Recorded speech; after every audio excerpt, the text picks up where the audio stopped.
ওটা যেন হয় পরু হয় মানে এখানে কি কোনো আশ্চর্যজনক জিনিস দেখা যায়? যায় আমরা মনে করি আছি এটা আমার বাপ দাদার সম্পত্তি। আমার বাপ দাদার সম্পত্তি ওরা মারি ধরি খাচ্ছে। এই মসজিদে একটা পাত্র ছিল, আপনি তো অবশ্যই জানেন। শুনছি। এই পাত্রটা কোথায় গেল? এই যে কয়েক কোটি টাকা দামের পাত্র, এটা কি আপনারা বেশি খেলেন নাকি মানুষের চুরি করলো, না আপনারা বেশি ভাগ ভুট্টা করে আপনারা ব্যাংকে টাকা জমাইলেন? আসসালামু আলাইকুম। আমরা আজকে এসেছি গাইবান্ধার একটি বিশেষ স্থানে। গাইবান্ধার বুকে লুকিয়ে আছে রহস্যময়ী পুরনো এক প্রত্নতাত্ত্বিক রহস্য, মীরের বাগান। গাইবান্ধা জেলার সদর উপজেলায় এর অবস্থান। নিরিবিলি মনোরম পরিবেশে ঘেরা মসজিদটি হাজার বছরের ইতিহাস বহন করে। কিন্তু এই ঐতিহাসিক স্থানটি আজ শুধু অবহেলার শিকার নয়, এখানে চলছে নীরব এক দুর্নীতির খেলা। আমি মুশফিকুল ইসলাম, আমার সঙ্গী মোহাম্মদ নাফিজুল ইসলাম। আমরা দুজন এসেছি একটাই উদ্দেশ্যে, সত্যটা সামনে আনতে। আসসালামু আলাইকুম। ওয়ালাইকুম আসসালাম। জি, আপনি এই মসজিদের খেদমতে আছেন? জি, খেদমতে আছি। আপনার নাম? আমার নাম কারি মোহাম্মদ আলী আশরাফি। আমরা জানি যে এখানে মানুষ আসে, ভক্তি করে। তো মানুষ এখানে আসলে কেন আসে? এখানে ওই যে মানুষের মনে নিয়ে মনের একটা নিয়ত নিয়ে তারা আসে। এবং এই নিয়ত পূরণ হয়। হাত পূরণ হয় বলে তারা আসে। এবং আমরা এটাও শুনেছি যে এখানে নাকি একটা মেলা হয়, 1 মাস ব্যাপী এক হ্যাঁ, মেলা হয়। মেলা হয়। জি, জি। তো এই মেলায় শুধু কি গাইবান্ধা জেলার মানুষে আসে? না, অন্যান্য জেলার লোকও আসে, গাইবান্ধা জেলার লোকও বেশি আসে। গাইবান্ধা এই জায়গায় আমাদের এই যে শাহ সুলতানের যে জামে মসজিদ, এর নামে 12 বিঘা জমি আছে। জি জি, এর বিঘা 12 বিঘা সম্পত্তি আছে। এই সম্পত্তি আমাদের বয়স বর্তমান 40 থেকে 42 অথবা 43 45 ধরেন। আপনি আগে থেকে মনে করে আসছি, আমরা মনে করে আসছি এটা আমার বাপ দাদার সম্পত্তি। আমার বাপ দাদার সম্পত্তি ওরা মারি ধরি খাচ্ছে। হ্যাঁ, কিন্তু আমিও জানি না যে এই সম্পত্তি যে মসজিদের নামে। আমি কিছু বাপ দাদার দলিল খুঁজতে যাইয়া আমি এই শাহ সুলতানের নামে 12 বিঘা সম্পত্তি পাইলাম।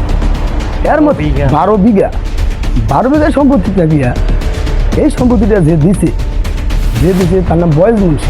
কিন্তু বাপরে বাপ, 12 বিঘা সম্পত্তি। এই মসজিদে তো আমি তো বাংলাদেশ সব জায়গায় ঘুরছি। এদিকে বরিশাল, পটুয়াখালী, ঝালকাঠি, স্বরূপকাঠি, গোপালগঞ্জ, ফিরিজপুর, মঠবাড়ি, কুবেঘাটা, পাথর, অল বাংলাদেশে আমি এই জিনিসটা কখন দেখিনি। এই যে একটা মসজিদের নামে তার 12 বিঘা জমি থাকে, তার থেকে জমি সমস্ত জমি বন্ধক থাকবে 10 লক্ষ টাকা। 10 লক্ষ টাকা। এই যে জমি 10 লক্ষ টাকা বন্ধক রাখলো, এটা কোনো আমার বাপ দাদার জমি না। জুলুম করে নিয়ে বয়েজ মন্ত্রী সহকারে, বয়েজ মন্ত্রী 4 বেটি সহকারে শাহ সুলতানের নামে 12 বিঘা জমি অর্থ করে দিলে। এই মাজার শরীফটি প্রায় 1000 বছর আগে প্রতিষ্ঠিত হয়েছিল। প্রায় 12 বিঘা জমির উপর নির্মিত হয়েছিল এই মসজিদটি, যা এখন মাজারে পরিণত হয়েছে। এখানে শুয়ে আছেন 3 জন বিখ্যাত অলি, যারা বাংলাদেশ তথা গাইবান্ধায় ইসলাম প্রচারে ব্যাপক ভূমিকা পালন করেছিলেন। 12 বিঘা জমির উপর নির্মিত হলেও আজ এর ভূমি অনেকটাই সংকীর্ণ হয়ে এসেছে। আমরা দেখতে পারি অনেক ভূমি দখল হয়েছে, অনেক স্থানীয় নিজের কাজের জন্য জমিগুলো ব্যবহার করছে। আমরা এখনও দেখতে পারলাম মসজিদটি অনেক জীর্ণশীর্ণ অবস্থায় আছে।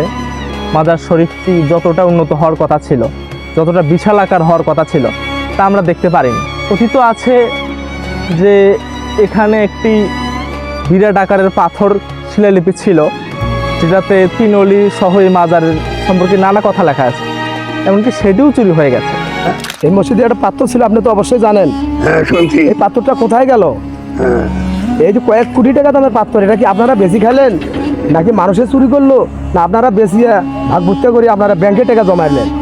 এ থেকে আমরা বলতে পারি যে এই মাজার শরীফটি অনেক ইতিহাস বহন করলেও দুর্নীতিতে জর্জরিত হয়ে পড়ে আছে। গাইবান্ধা সদর উপজেলার ঘাগোয়া ইউনিয়নে অবস্থিত এই মীরের বাগান সদর থেকে প্রায় 10 কিলোমিটার উত্তরে। এই গ্রামে এলেই চোখে পড়ে কয়েক শত বছরের পুরনো এক স্থাপত্যসমূহ।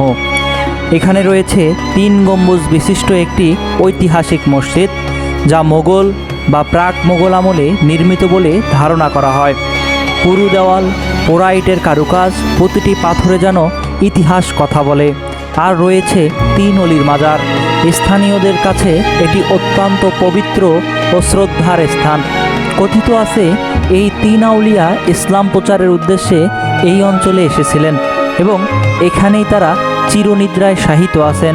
প্রতি বছর বৈশাখ মাস জুড়ে এখানে বিভিন্ন স্থান থেকে ধর্মপ্রাণ মানুষ ছুটে আসেন। এই মাজারকে ঘিরে এলাকার মানুষের আবেগ, বিশ্বাস আর ইতিহাস এক সূত্রে বাঁধা পড়ে।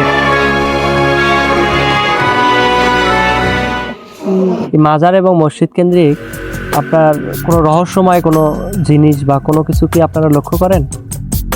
হ্যাঁ করি তো। ওটা যেন হয় পরিও হয়।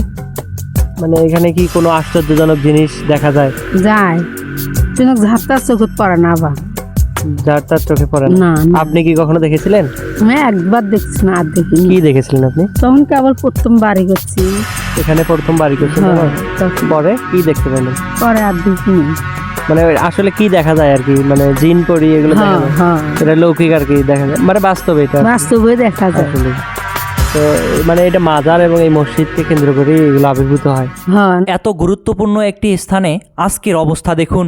কোনো সাইনবোর্ড নেই, নেই সীমানা প্রাচীর, নেই কোনো আলোর ব্যবস্থা, কোনো তথ্যফলক নেই যেখান থেকে একজন দর্শনার্থী এই জায়গার ইতিহাস জানতে পারবেন।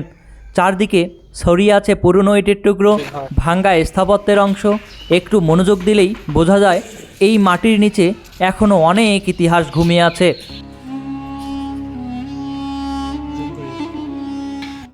সঠিকভাবে ব্যবহার করা হইলে এই মাজার শরীফটি হইতে পারত গাইবান্ধার সবচেয়ে প্রধান দর্শনীয় একটি স্থান। এই জেলার কর্মসংস্থান বাড়ত, সেই সাথে এই জেলা সুপরিচিত হয়ে উঠত। তাই আমরা চাইব সরকারের কাছে যে সঠিকভাবে এর পরিচালনা করা হোক, সঠিকভাবে দায়িত্ব গ্রহণ করা হোক।